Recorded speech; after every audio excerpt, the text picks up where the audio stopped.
The Steamrunner is a versatile, though somewhat basic class of small escort vessel which first saw service with Starfleet in the late 2360s, and was intended to serve as a replacement for the many Miranda variants which had served in the roles of border patrol, escort, scouting, and screening units for the better part of half a century. Growing increasingly slow and outdated when compared to new designs, the Steamrunner was one of many planned replacements for the Miranda. However, unlike prior attempts, the Steamrunner benefited from the new threats of the Borg and Dominion to assure its success in eventually replacing the Miranda class. The ship measures in at 375 meters long, 271 meters wide, and is 80 meters tall.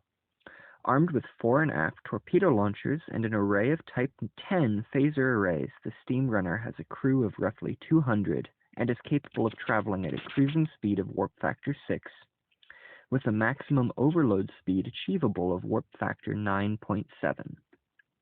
The Steamrunner design project began in the early 2360s, following a fleet analysis review in 2359, which pointed out the increasing age of many ships then serving in the fleet. It paid special attention to the Miranda class, ships which had first entered service in the 2270s as light cruiser counterparts to the refitted Constitution II class heavy cruisers. These ships had been built in large numbers throughout the final quarter of the 23rd century, being found to be ruggedly designed and easily adaptable ships. By the dawn of the 24th century, the ships had been re-rated as frigates, and later still would serve as escorts as larger and more modern ships entered service. The Miranda class had served well, but the space frame was reaching the limits of its ability to accept modifications. Many also being quite worn out after decades of hard use needed significant work if they were to remain in service. Starfleet had made several attempts to replace the Miranda prior to this report. However, a mixture of the cost of replacing so many ships, affordability of further refits, and the government's unwillingness to spend the resources and manpower needed to replace old vessels with brand new ones in similar size of capabilities had all impeded these plans. The 2359 paper had been submitted directly to the Federation General Assembly and addressed these concerns specifically, laying out in plain language why new ships were needed and precisely how the existing fleet was deficient. Naturally, a debate still raged in the General Assembly, with both supporters and detractors arguing at length about the proposed new design.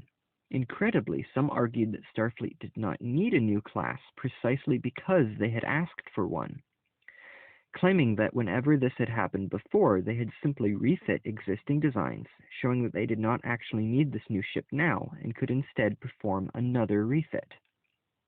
Obviously, these highly reactionary conservative members of the government had either not listened to the review paper submitted at the start of the debate, or else wished to see the resources go to their own private pet projects. The voices supporting a new ship class eventually won out, and Starfleet was given the official go-ahead for the designing of the new vessel, though they had begun off-the-books development since the publishing of the review paper in preparation. Starfleet officially announced the new ship class development in 2362, naming it Steamrunner in 2363, after work had progressed to an advanced degree on a prototype. First-in-class USS Steamrunner conducted her trials in 2369, after a lengthy construction process due to Starfleet's indecision about precisely what was needed in the new design. Several different designs being considered and then dropped in succession after reaching an advanced stage of design work.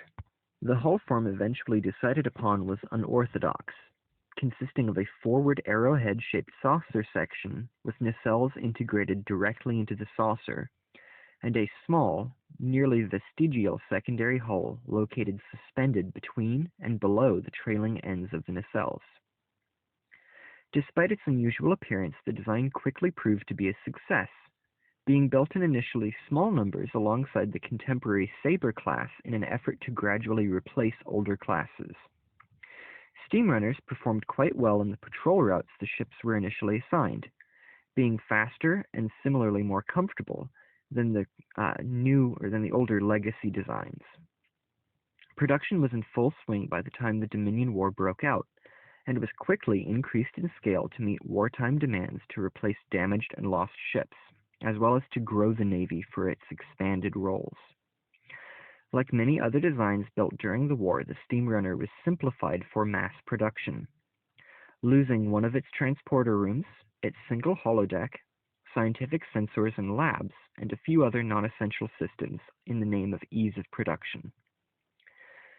Seldom used with the main battle line, the Steamrunner acted primarily as a patrol ship, convoy escort, and scout, seeing much action in battles outside the big set-piece fleet actions, earning a particularly fierce reputation with Cardassian forces, which it frequently fought in defense of convoys. While Jem'Hadar are said to not have particular feelings about any class of ship they fight, it must be noted the hesitation which several Dominion forces had before engaging a number of convoys guarded by steamrunners. With over 300 ships built during the war, the Steamrunner is seemingly set to serve in the fleet well into the 25th century in frontline roles. Wartime-built vessels have had many of the non-essential systems left out during their construction installed in the post-war, bringing them up to the standards set by pre-war constructed vessels. Built despite significant opposition in the Federation General Assembly, the Steamrunner is an unusual, small, and compact starship, which is well liked by its crews and appreciated in any formation it is assigned. The Steamrunner seems poised to become one of the most widely spread classes in Starfleet service in the coming decades, and will see service for decades more. Thus, its story is still in the early stages of its telling.